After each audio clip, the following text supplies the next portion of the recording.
Alors, comme vous le savez, cataracte et glaucome sont souvent associés. Ce sont deux pathologies liées à l'âge, qui sont toutes les deux grandes pourvoyeuses de cécité dans le monde. Elles ont des mécanismes physiopathologiques et des facteurs de risque communs. Et les traitements de l'une des deux pathologies est susceptible d'influencer l'évolution de l'autre. Je pense notamment aux collyres hypotonisants oculaires, aux chirurgies filtrantes qui sont susceptibles d'aggraver une cataracte, et la chirurgie de la cataracte qui est susceptible d'entraver le pronostic de la chirurgie filtrante.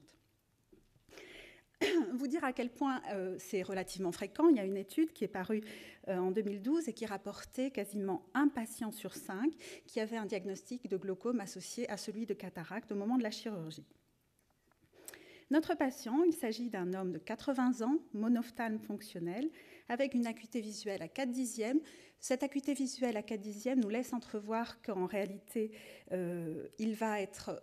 Son aptitude à conduire va être remise en question, et vous n'êtes pas sans savoir que la conduite fait partie des éléments importants de la qualité de vie de nos patients glaucomateux.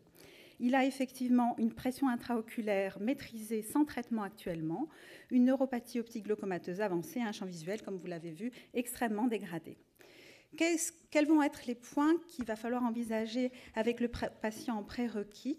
Il y a tout d'abord les points redoutés et qui font, dans certaines circonstances, renoncer, le chirurgien et le patient peuvent renoncer à cette indication de chirurgie de cataracte. Qu'est-ce qu'on redoute ? On redoute que le point de fixation soit emporté au décours de la chirurgie de la cataracte. On redoute l'absence de récupération visuelle, l'éventualité d'un pic pressionnel qui pourrait être délétère. Là, on redoute effectivement le pronostic de la filtration et de la fonction de la bulle de filtration. Il y a un problème qui est assez relativement fréquent aussi en pratique clinique, c'est les patients qui considèrent qu'après avoir été opérés de la cataracte sont guéris, entre guillemets, et peuvent en tout cas échapper un petit peu au suivi. On redoute également en tant que chirurgien, dans certaines circonstances, des conditions anatomiques et des difficultés péropératoires. Néanmoins, si on veut être exhaustif, il faut aussi envisager les bénéfices et les points positifs qui peuvent survenir au décours de cette chirurgie de la cataracte. Il peut y avoir une influence sur la pression intraoculaire elle-même, il peut y avoir une influence sur l'angle iridocornéen, sur le champ visuel. La surveillance peut s'en trouver optimisée une fois qu'elle a été affranchie du trouble des milieux. Il peut y avoir une amélioration de l'acuité visuelle et de la même une amélioration de la qualité de vie. En matière de points positifs, je vous les ai listés, il y en a 5 que j'ai retenus. Tout d'abord, la pression intraoculaire. L'influence de la chirurgie de la cataracte sur la pression intraoculaire, il y a une réduction de la pression qui est certes modeste, mais qui est rapportée régulièrement dans les différentes études que j'ai pu lire. Elle est notamment au rendez-vous si on est devant une fermeture de l'angle iridocornéen, en présence d'une pseudo-exfoliation capsulaire, et en particulier si la pression intraoculaire en préopératoire était plus importante. Cette notion-là se retrouve également sur le besoin en collyre hypotonisant qui peut être diminué au décours d'une chirurgie de la cataracte. Bien entendu, on redoute ces pics pressionnels qui surviennent régulièrement et qui sont décrits régulièrement dans la littérature et qui peuvent monter très très haut. Il ne s'agit pas de les ignorer, de faire comme s'ils n'existaient pas, il s'agit de les avoir en tête et de les prévenir éventuellement et de les traiter le cas échéant s'ils survenaient. Je laisserai Antoine insister sur ce point, je suis sûre qu'il va nous en parler. En ce qui concerne le pronostic de la bulle de filtration, c'est une problématique qui est réelle et l'évolution est péjorative dans quasiment un cas sur 2, notamment si le patient est âgé.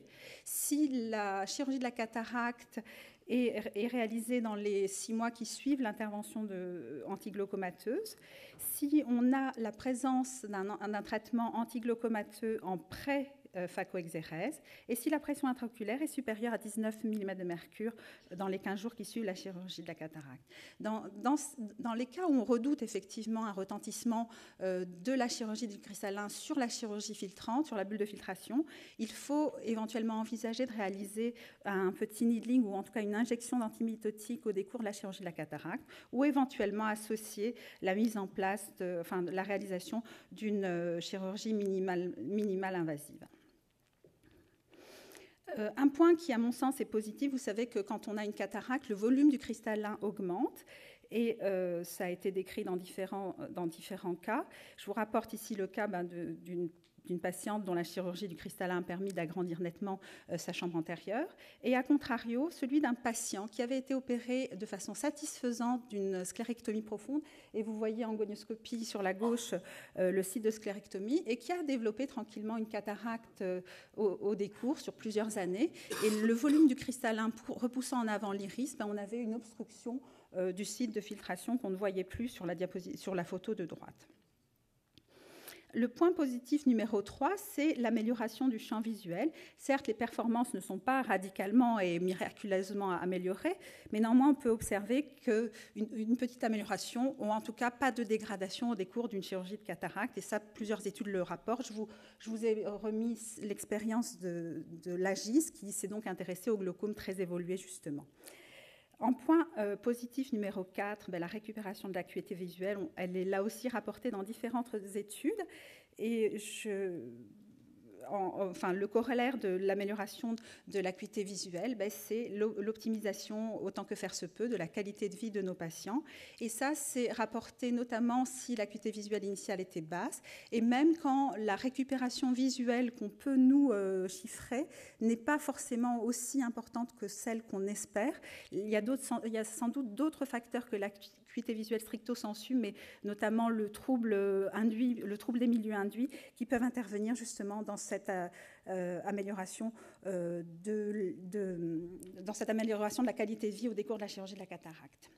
Je vous encourage, si vous vous intéressez à la question, à lire cet article qui est paru tout récemment dans Current Opinion, et on souligne bien effectivement que les patients glaucomateux, même à un stade avancé, bénéficient d'une chirurgie de la cataracte. Alors, en conclusion, je vais vous remettre les objectifs de prise en charge qui ont été établis par l'European Glaucoma Society, qui est celle, quand on prend en charge un patient, le contrat qu'on essaye de remplir, c'est de faire en sorte de protéger sa fonction visuelle au terme de sa vie, tout ça pour préserver sa qualité de vie, et ce pour un coût acceptable. La chirurgie de la cataracte, à mon sens, est à intégrer dans le protocole thérapeutique.